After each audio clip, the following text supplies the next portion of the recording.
Magandang araw mga kaparehas. Narito po tayo sa Barangay Tigpalas, San Miguel, Bulacan, na kung saan ay makapanayan po natin ngayon ang mabait na lingkod. Punong barangay, naglilingkod sa serbisyo ng pamalasakit, gumagawa at gagawa pa ng maraming kabutihan dito po sa Barangay Tigpalas at sa bayan ng San Miguel, Bulacan. Na si ginagalang punong barangay, Kapitan Wilfredo Willie Calvo de la Cruz. Kap, kumusta na po ba kayo? Okay lang, mabuti.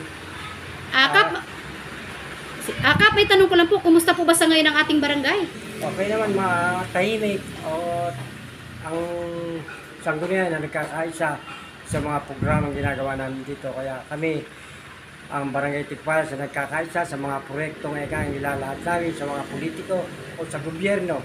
Kaya nasa sa katuparan namin ang mga proyektong inaangat namin para dito sa kaunlaran ng Barangay Tigpalas.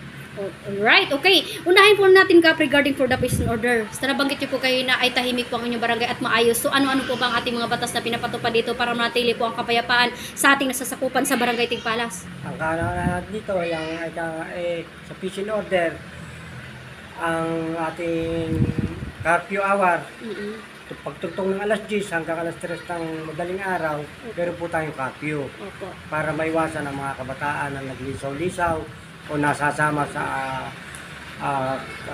pagnanakaw doon sa mga kabataan na inaayos ng ating mga barangay tanod. Kaisa ang mga kunsihal doon sa pagpapalaganap ng katahimikan dito sa ating barangay ng Tigpalas. Okay, so bukod pa po doon, regarding for the curfew hour, ano-ano pa po mga batas na meron po kayo dito? Katulad ng videoke, hanggang alas 10 lang ang limitasyon ng kanilang paggamit ng maingay o masayang mga tugtugin sa videoke. At isa pa ba, yung mga maingay na tambucho na pinatutupad natin dito, lalo na sa gabi, na maingay na dumadaan na maingay na tambucho. Katulong po natin ng PNP doon sa paghuli, doon sa matitigas ang ulo ng mga maingay na tambucho dito sa ating barangay. Lahat naman po ng barangay, may mga ordinansa ang bayan natin para pinatutupad ng isang nanunungkulan sa bawat kasasakupan. Okay. Pero kapay tanong ko lang po regarding dyan, so alternate po na duty ang ating mga barangay kagawad at ang ating mga barangay tanod. Oh. Ang barangay tanod, meron silang araw na duties. Opo. Ganun din ang ating kagawad sa kanilang posisyon, doon ko binase yung kanilang pag-duty sa loob ng San Diego. Kung ano yung bilang nila, ganung araw, yung kanilang pagpunta dito sa ating barangay. Wow. Kaya may maintenance namin ang kaguluhan dito sa ating barangay. Okay. So Kap, dito naman po sa ating environment, kumusta po ba regarding sa basura? Ano po ba ang mga pinapatupad din dito natin? Dahil sa pag-ikot namin, malinis po ang Barangay Tigpalas. Sa environment naman, ang kapaligiran, meron tayong ordinansya na no collection, no segregation, no collection. No segregation. Segregation. Meron tayong 2 araw sa loob ng isang linggo na para humila ng basura na kung saan ay nakaseparate ang bawat isang nakasako na tuwing Martes ay plastic ang hinihila, bote, karton, ganyan po. Pag araw ng Biyernes ay lahat ng nabubulok. Tulad ng dahon, balat ng prutas, balat ng gulay, yun po ang mini-maintain namin sa loob ng isang linggo. Wow, tapos tuloy-tuloy din po ang inyo pong weekly clean-up drive o sa kalinisan sa paglinis ng barangay. Naman, linggo, mandatory yun para sa clean-up drive, linggo-linggo. At yung mga kapaligiran na kung saan yung marumi na o yung mahaba ng damo, yun ang pinupuntahan namin. Hindi kaila dito sa aming barangay na linggo-linggo. Pero paglilinis ang ginagawa ang mga nanunungkulan dito. Barangay tanod at barangay official. Sama-sama po sa paglilinis ng aming kapaligiran. Wow, okay. So talagang may pagkakaisa po kayo, Kap. Okay. So dito naman po tayo, Kap, regarding sa ating mga programa sa barangay, sa pagtulong sa inyong mga mamamayan. So ano po ito? Sa mamamayan, ang pagtulong naman, depende doon sa na-request natin sa Kapitolyo o sa ating punong bayan, sa ating Tita Lorna, na humihingi tayo ng biyaya para maipamahagi naman natin sa mga mahirap na mamamayan ng Tigpalas. Yun ang aking ginagawa. Okay. Lalo na pag may kalamidad. Opo. Katuwang natin dahil wala namang ira ang barangay sa ginagawa natin panghihingi sa kanila. ang tulong. Okay. Pero may tanong ko lang po, for the first term, second term, and itong last term, kasalukuyan, ano-ano po bang legacy o naipundar niyo pong mga accomplishment na dito sa pag-unlad ng Barangay Tigpalas dahil ang laki na po ng pagbabago nito. So ano-ano po ito? Sa legacy naman, kung sakaling matapos ang aking termino, maraming makikita ang mga kabarangay ko na naipundar o may iwanan ko para matandaan nila kung sino ang nagpundar. Ang mukha ng concreting, barangay hall, nandiyan ang ambulansya, nandiyan ang fire truck, ang garbage truck, patrol, na kung saan lahat na yan ay gumagana Wow! para maitulong o mabigyan ko ng unang karapatang tulong yung mga may mga sakit. Dinadala ng ospital, meron po tayo diyang gamit lahat. Meron tayong nebulizer, kompleto, oxygen, yun sa mga ating sasakyan, pinundak na yan. Kaya ako, taas loob na sinasabi ko sa kanila, wala man pera ang namuno rito, hindi man nakapag-aral, pero inisip ko lahat ng pagpapaunlad dito sa aming barangay, dito sa Tigpalas. Ay, ginawa niyo po ba? Yun ang ginawa ko. Sa 3 termino ko, pinilano ko kung ano-ano ba ang kailangan ng barangay. Step by step, sa awa ng po, naimpundar namin lahat yan sa pamamagitan ng samahan ng mga kusyal. Wala sa aming kumokontra doon sa layunin namin pare-pareho na alam namin yun ang makakatulong doon sa aming mga kabarangay. Wow, okay. Pero kumpara sa inyo, sa huling termino ninyo, sa ilang buwan o taon na kumbaga natitira sa inyo, ano po ang priority nyo pa sa pag-unlad ng Barangay Tigpalas? Meron tayong nakaproseso ngayon o may budget na. Wow. Na pagbili ng garbage truck, paggawa ng pathways, at saka yung solar. Yun po ang aming naka-allocate ngayong taon na to. By October, maaaring yaan o dumating na para magawa na bago matapos ang taon. Obligado kasi ipagawa kasi kung hindi namin magagamit ang pondo, maaaring bumalik sa pondo ng gobyerno ang perang inilaan namin dyan.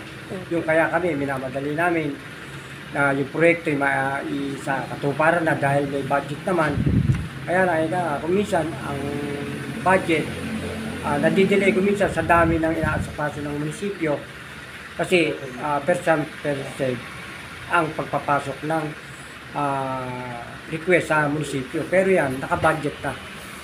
Kumbaga, naka-proseso na, hinihintay na lang kung kailan ma-schedule na bisahan. Wow.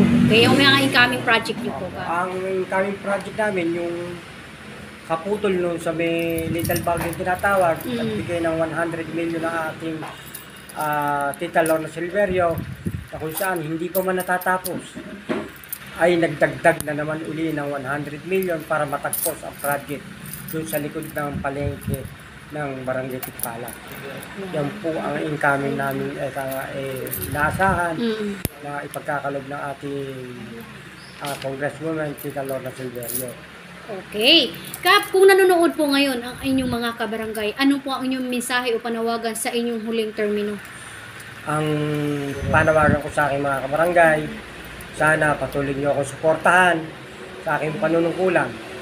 Kasi hindi ko bibiguin ang pinangako ko sa inyo ngayon maayos na panunungkulan dito sa ating baryo. Hindi ko sasayangin ang panahon na kung saan last termino ko ay magpapabanjing-banjing lang ako. Kung ano yung trabaho kong nasimulan hanggang dulo ng aking termino, gagampanan ko. Nakikita niyo naman, hindi man ako umaalis dito sa ating barangay, kung saan lang mayroong dapat na asikasuhin, nandun ako. Lalo kauna-unahan ng paglilinis. Yan ang hindi ko nakalimutan sa sarili ko.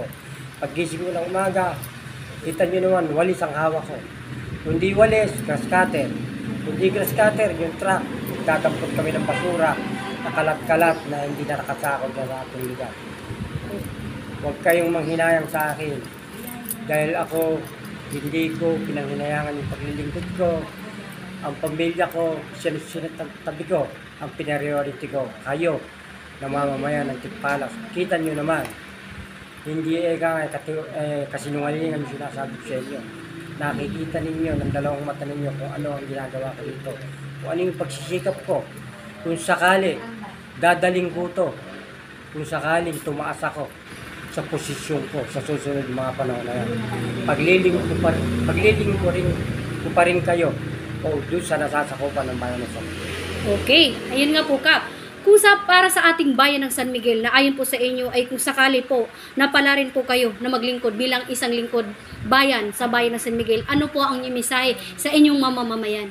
Ako, ang plano ko, kaya ako sasama sa ganyang tumaas ang aking posisyon para mapakita ko sa mamamayan ng San Miguel na kung kaya nila, kaya ko rin. Kasi naranasan ko sa barangay ko na ginawa ko, kasama ko ang sanggunian, na ipundar namin lahat ang inisip ko na makakabuti sa akin na sasakupan. Sa bayan man, kung papalarin ako, gagawin ko rin yan. Gagawa tayo ng batas na ang batas na ginawa ay dapat ipatupad. Hindi binatas lang.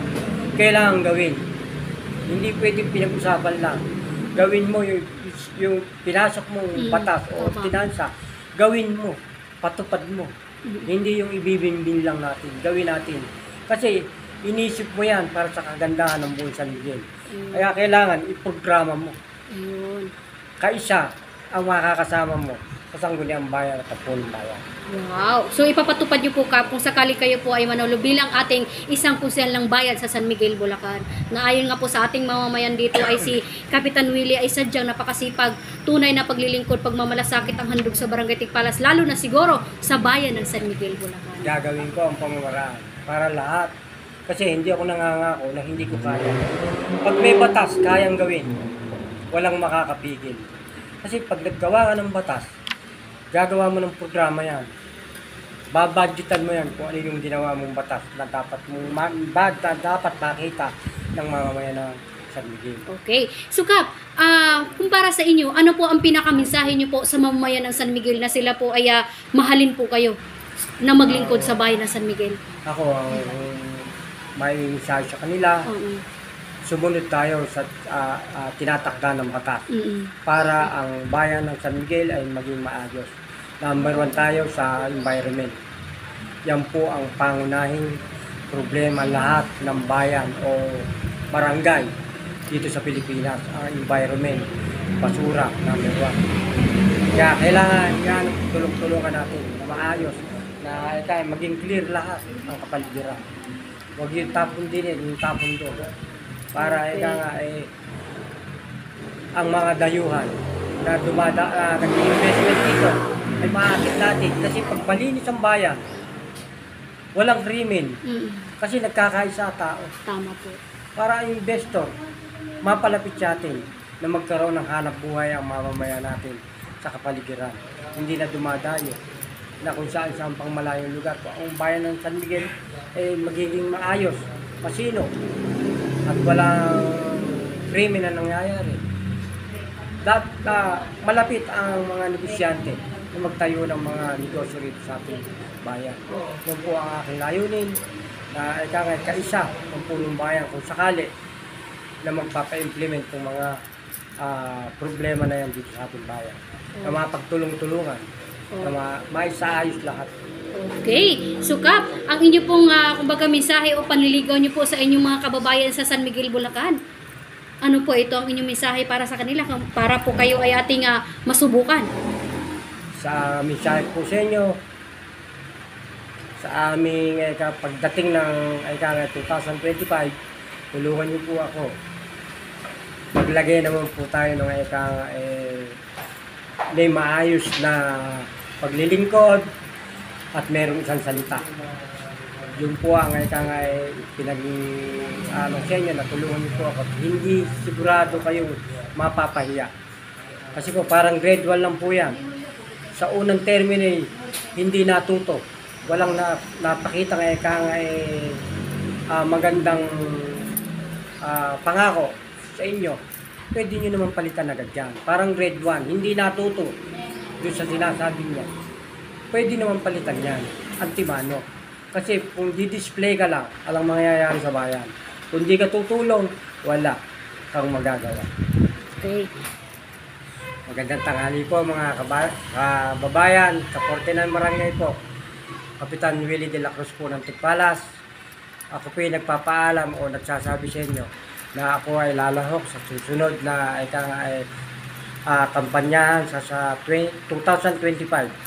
Ako po ay inyong tulungan. Datapot aking nanungkulan na bilang kapitan ng Barangay Tikpalas.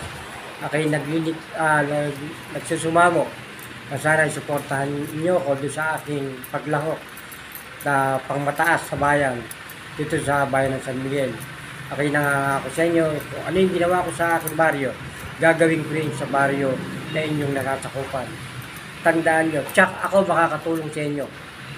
Doon sa pagtulong nyo sa akin, papalitan ko ng tulong din ang bibigay ninyo sa akin. Sana po, siguro sa lahat ng baryo, kilala naman ako. Hindi pwedeng hindi makilala dahil kalbo.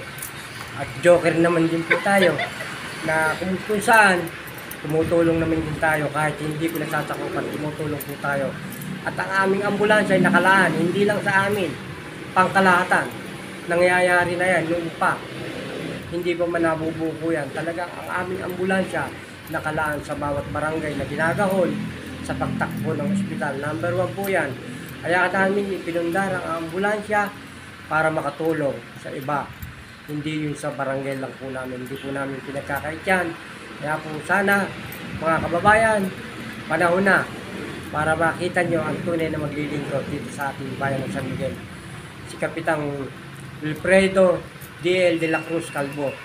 Maraming salamat po kung sino po ang makapakinig ng aking mensahe. Magtulong-tulong po tayo. Baguhin natin ang sistema dito sa ating bayan. Kaisa niyo po ako. Wow, okay. Yan po ang pinakamagandang mensahe ng ating butihing lingkod punong barangay dito po sa Barangay Tikpalas, San Miguel, Bulacan. Na ayon po kay Kap, tunay na paglilingkod, pagsiservisyo, pagmamalasakit ang handog sa bayan ng San Miguel, Bulacan. Ayun po mga kaparehas, ngayon, nakapanayin po natin ngayon ang butihing lingkod punong barangay at nagnanais na maglingkod bilang konsehal ng bayan sa San Miguel, Bulacan. Magandang araw po mga kaparehas.